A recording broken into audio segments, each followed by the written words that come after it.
प्रणाम, नमस्कार। कल हम डोईवाला में थे जहां पर एक बड़ी महापंचायत थी। राकेश टिकैत भी वहां आए थे जो कि किसानों के नेता हैं। एक तमाम चीज जो समझ में आई और देखने में लगा, तकरीबन 10,000 से अधिक किसान वहां पर मौजूद थे जो मना कर रहे थे कि हमारी जमीन नहीं जानी चाहिए।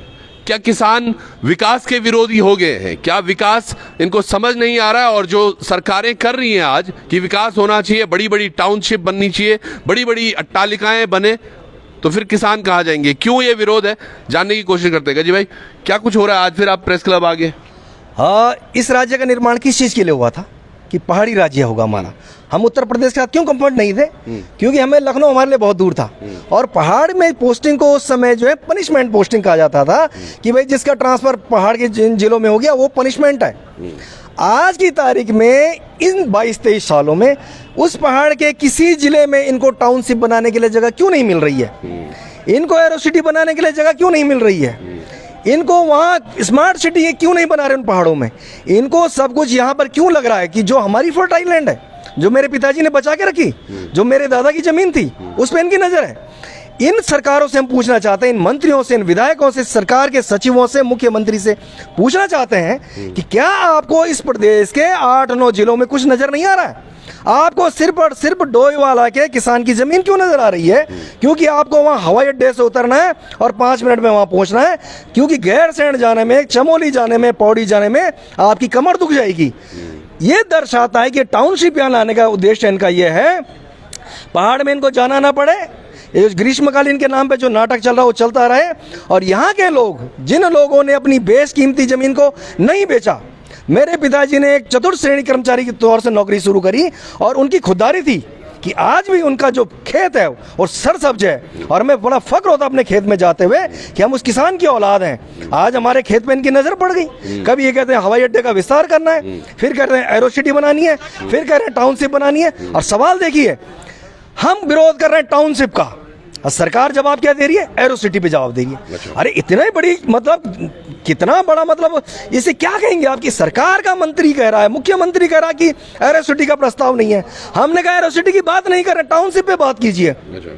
जिस टाउनशिप के कागज यहां से भारत सरकार गए हैं, किच्छा और डोईवाला का चयन किया गया है, भारत सरकार की टीमें आने जा रही है, उस पे स्पष्ट करे सरकार कि डोईवाला और किच्छा को लेकर जो बात सरकार ने कही, जो विधायकों ने कही, मंत्री ने कही, सब ने कही, अगर वो सब झूठ है तो ये बताइए कि या तो उस दिन झूठ कह रहे थे या वो बताइए कि आज ये झूठ कह रहे हैं। ये स्पष्ट करने की जरूरत है। बिल्कुल, कि टाउनशिप बन रही है या एरो सिटी बन रही है, इस पर स्पष्ट होना चाहिए। एक प्रश्न मेरे दिमाग में कौंधा, मैं यहाँ पर किसान भी हैं हमारे साथ। सर, डोईवाला की जो ये लैंड है जिसकी ये बात हो रही है, सालाना उसमें किसान कितनी उपज उपजाते होंगे ताकि काफी लोग अपने परिवार पे घर पे खाना खाते हैं? सर, किसान की जहाँ तक बात की आपने, किसान तो रोटी खाता है सर, बचता कुछ नहीं उसे। नहीं, जो वो औरों को भी खिला पाता है, और बस वो आपको खिलाता है और अपने खुद खाता है, और अपने आप तो वो ना कोई गाड़ी में घूमता है ना कुछ घूमता है। वो अपनी रोजी रोटी बच्चों को वह पढ़ा के, कहीं जिसका बच्चा कोई नौकरी लग गया उसी के बढ़िया अच्छा दिन है। जो खेती कर रहा है तो बड़ी मुश्किल में अपना गुजारा कर रहा है। और आपने जो कहा था किसान जो विकास नहीं चाहता है, यहाँ आपके माध्यम से कहना चाहता हूँ, अगर विकास की बात है तो पहाड़ की नहीं विकास कर दिया ना। जो लोग वहाँ से आ रहे हैं, सारे प्लान कर रहे हैं, विकास पहले वहाँ करती फिर विकास यहाँ की बात करती। यहाँ तो विकास बहुत है, हमारे नज़दीक एयरपोर्ट है, हॉस्पिटल है, इंस्टीट्यूट हैं, बहुत बड़े बड़े हैं। हमें विकास, यहाँ विकास ऑलरेडी हो चुका है, सरकार ने किया जैसे हो चुका है यहाँ तो, और संस्थाएं भी आ चुकी हैं यहाँ। अगर विकास सरकार ने करना है तो पहाड़ पे जाके करें, उन लोगों को रोके पहाड़ से आने के लिए, नहीं पहाड़ खाली हो जाएंगे। बिल्कुल, और ये बात कल वहां पर तमाम महिलाएं भी कह रही थी जिनका कहना था कि अगर इन्हें ठीक करना ही है तो जोशीमठ क्यों नहीं ठीक करते हैं? अगर इन्हें ठीक करना ही है तो गैरसैंण की वो सड़कें, हमारे पहाड़ की वो सड़कें या हॉस्पिटल या वो तमाम चीजें, उनको क्यों नहीं दुरुस्त किया जाता है? केवल ये डोईवाला में क्या लग रहा है जी, डोईवाला क्यों चूज कर रहे हैं? ये सरकार की बुद्धि भ्रष्ट हो गई जी, मुझे तो ये लग रहा है। सरकार बिल्कुल इस बात पे ध्यान नहीं दे रही है कि डोईवाला का किसान खुद भी अन्न पैदा करके जो है सरकार को खिलाता है, क्षेत्र को खिलाता है और खुद भी खाता है, और उसी से ही उसकी आजीविका, उसका परिवार, उसकी पढ़ाई लिखाई, बच्चों की ब्याह शादी सब उसी खेती से मेरा प्रश्न एक्चुअली उनके वही था, ये कितना बड़ा क्षेत्रफल है जिसको ये डोईवाला वाले किसान खिला रहे हैं? कितना बड़ा क्षेत्रफल होगा ये? क्षेत्रफल आपका ये लाखों की संख्या इसमें लोगों की है, और करीब 50,000 बीघे जमीन कम से कम इस क्षेत्र में होगी। 50,000 50,000 बीघे जमीन, और जिसमें गन्ना, धान और गेहूं मुख्य फसलें पैदा होती हैं।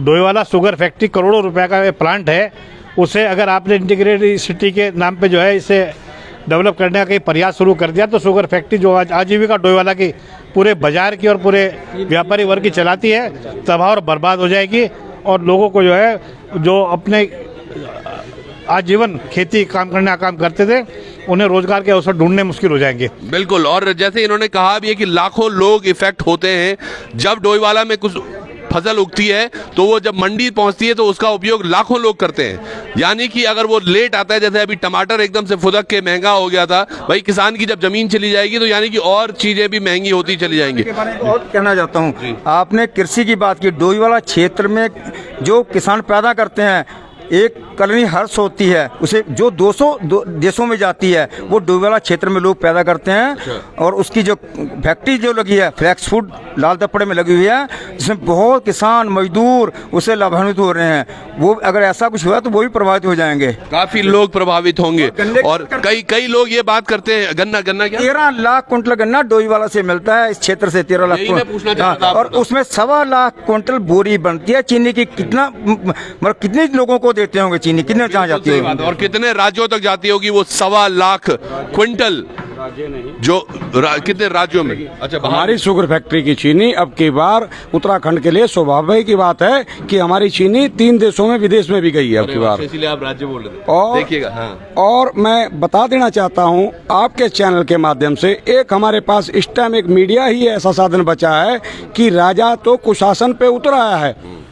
अब हमें जो है इनके कुशासन से मीडिया ही बचा पाएगा। हमें आप ही पे विश्वास है कि डोईवाला क्षेत्र में अगर हम जैविक सब्जी की बात करें, जैविक खाद्य सामग्री की बात करें, तो 50 से 60 बड़े किसान ऐसे हैं जो जैविक उत्पाद जो है अपने खेतों में पैदा कर रहे हैं। हमारा जो यहाँ तक मुझे ध्यान है, सर्वे चौक पे एक जैविक की जो मंडी लगती है संडे के दिन सुबह सुबह, वहाँ डोईवाला की सब्जी सबसे अधिक आगे बिकती है, जिसको कि देहरादून का हमारा जो है शहरी आदमी खा रहा है।